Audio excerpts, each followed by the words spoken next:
శ్రీరామచంద్రమూర్తికి, సీతామాతకు, ఆంజనేయ స్వాముల వారికి నా హృదయపూర్వక ధన్యవాదాలు. సమస్త గురుమండలికి నా హృదయపూర్వక ధన్యవాదాలు.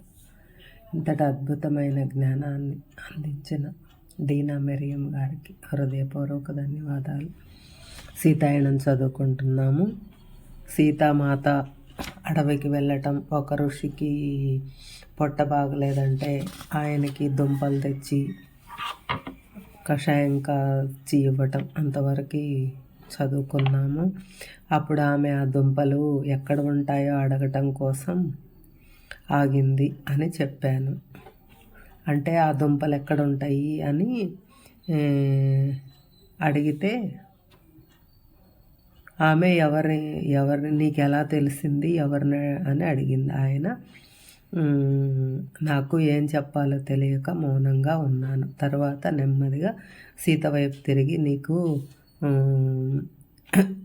పక్షులు చెప్పాయి కదా సీతామాత, నాకు ఆ దుంపలు ఎక్కడ ఉంటాయి అంటే పక్షులు చెప్పాయి నాకు అని చెప్పింది. పక్షులు చెప్పాయి కదా అని అడిగాను. ఆమె తల ఊపింది.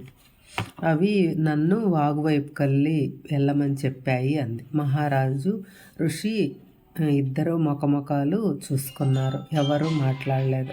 సరే, ఈ దుంపలు ఎలా పనిచేస్తాయో చూద్దామని ఋషి నవ్వుతూ అనుకున్నాడు. 3 రోజుల పాటు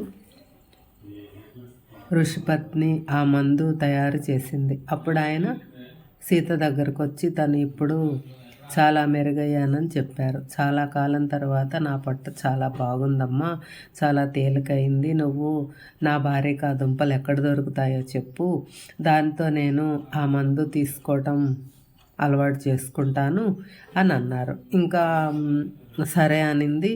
ఇంకా తర్వాత ప్రసాదానికి వచ్చారు.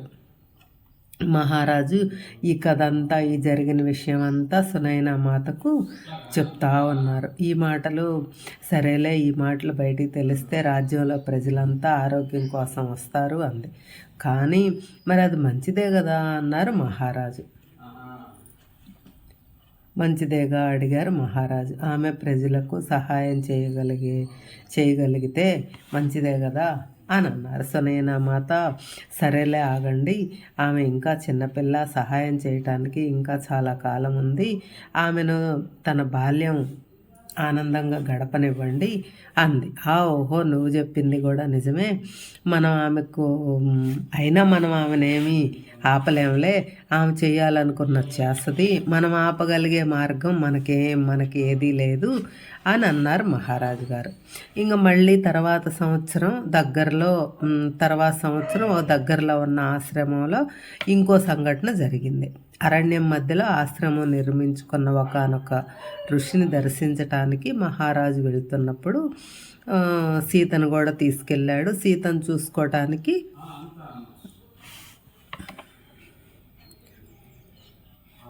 మీనాక్షిని కూడా తీసుకెళ్ళాడు. ఇంకా వెళ్ళిన తర్వాత అక్కడ ఒక సాయంత్రం సీతను పడుకోబెడదామని ఆమె కోసం వెతుకుతుంటే ఆమె ఎక్కడా కనిపించలా. ఇంకా అప్పుడు మీనాక్షి అక్కడంతా వెతికింది, కానీ ఏం కనపడలేదు. మహారాజు గారేమో ఆ ఆశ్రమంలో వాళ్ళతో కలిసి ధ్యానం చేస్తున్నారు. ఇంక వాళ్ళని ఇబ్బంది పెట్టడం ఎట్లాగూ అనుకొని ఎతుకుతూ ఉంది ఆమె. ఇంకా అంతలోనే మహారాజు గారు కనిపించి, ఆమె వస్తుందిలే అని అనుకుంటున్నా భయంగా అంతా వెతుకుతుంది అని తనకు తానే చెప్పుకుందనమాట. కానీ ఆమె తిరిగి రాలేదు. ఆమె ఎంతసేపు ఎతికినా తిరిగి రాలా. ఇంకా కొన్ని గంటల సేపు తర్వాత మహారాజు ఆశ్రమం నుంచి బయటకు వచ్చాడనమాట. కుటీరం వైపు వెళ్ళటం చూసింది. బయటకు వచ్చి కుటీరంలోకి వెళ్తున్నారు. ఆయన కోసం నేను ఆకుండా కుటీరంలోకి ఆయన లోపలికి వెళ్ళే ముందే గబగబా వెళ్ళిందనమాట. నా ముఖంలో భయాన్ని చూసి ఆయన, ఏమైంది మీనాక్షి అని అడిగాడు. అప్పుడు చాలా గంటలైంది. సీతమ్మాత కనిపించట్లేదు. ఎక్కడికెళ్ళిందో తెలియట్లేదు. ఈ చుట్టుపక్కలంతా వెతికాను కనిపించలేదు అని అనింది. ఆమె తిరిగొస్తుంది. నీకేం భయం లేదని హామీ ఇచ్చారు. అయినా సరే నేను ఏడుస్తూ ఇప్పటికే చాలా ఆలస్యమైంది. ఇవాళ బాగా చీకటి కూడా ఉంది. ఆమెను నా దృష్టిపథం నుంచి ఆమె తప్పించుకొని వెళ్ళింది. నన్ను క్షమించండి అని వెక్కిళ్ళు బట్టి వేడ్చింది. మీనాక్షి, మనం ఆమెను కట్టి ఉంచలేము. ఈ మాట నీకు చాలాసార్లు చెప్పాను. ఆమె తిరిగి వస్తుంది. నువ్వు వెళ్ళి పడుకో. మహారాజు రాత్రంతా ధ్యానంలో కూర్చున్నారు. ఇంకా మీనాక్షి కూడా రాత్రంతా కూర్చుంది. కానీ ధ్యానంలో కాదు, కన్ను ముయ్యలేనంతగా నేను అధైర్యపడిందనమాట. కన్ను ముయ్యలేనంతగా అధైర్యపడింది. ఆమెకు ధ్యానం కుదరలేదు, నిద్ర రాలేదు. సూర్యోదయానికి ముందు ఆయన కుటీరం నుంచి బయటకు వస్తున్న చప్పుడు విని దడదడ కొట్టుకున్న గుండెతో మహారాజు గారు బయటకు వస్తున్న గుండెతో ఆయనను అనుసరించింది. ఆయన నిదానంగా, ఆమె ఎక్కడ ఉందో నాకు తెలుసు, నాతో రా అన్నారు. ఆయన అరణ్యంలో కొంత దూరం వెళ్ళి అక్కడ కొన్ని కోతుల కుటుంబాలతో నిద్రిస్తున్న సీతను కనుగొన్నారు. ఆమె తల తల్లి కోతి వడిలో ఉంది. నేను మెల్లగా చప్పుడు చేయకుండా వెళ్ళారు వీళ్ళిద్దరు. అయినప్పటికీ మా అడుగుల సవ్వటికి తల్లి కోతి బిగ్గరగారిచి గబగబా పక్కన ఉన్న చెట్టు ఎక్కింది. పిల్ల కోతులు దానిని అనుసరించాయి.